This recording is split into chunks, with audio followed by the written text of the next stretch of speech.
জুবিনৰ ন্যায় নিজৰ জাগাত তাক আমি দিমেই 100%। এই গোটেই ডুপ্লিকেট যিটো ন্যায় পাৰ্টি তেওঁলোকৰ লক্ষ্যটোৱে হ'ল ইলেকশ্যন, কিন্তু আমি হৈছোঁ অৰিজিনেল ন্যায় পাৰ্টি। সেইকাৰণে 17 ডিচেম্বৰত আমি সম্পূৰ্ণ তথ্য ৰাইজৰ আগতো লৈ আহিম, কোৰ্টৰ আগতো লৈ আহিম, আৰু মানুহ মানিবলৈ বাধ্য হ'ব যে আমি কিমান ডাঙৰ কাম উইদিন দ্য টাইম আমি কৰিব পাৰিলোঁ।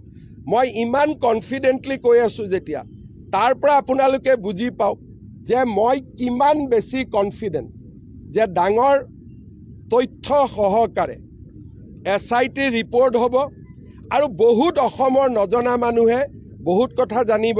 এতিয়া অখিল গগৈয়ে ক'ব হিমন্ত বিশ্ব শৰ্মাই কেনেকৈ গম পালে?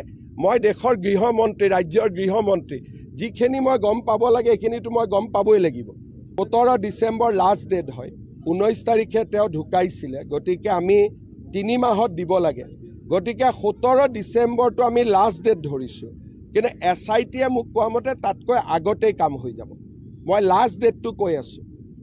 আৰু কেইজনমানে মোক হত্যা বুলি কোৱাৰ কাৰণে মাজে মাজে জোকাই থাকে, তেওঁলোকৰো মুখত চূণ পৰিব। মই এটা ব্ৰডকাষ্টত কৈছিলোঁ, হত্যা শব্দটো কোৱাৰ কাৰণে মাজে মাজে CMে হত্যা কৈছিলে। CMে যি কয় ভাবি চিন্তি কয়। CMে এটা কথাও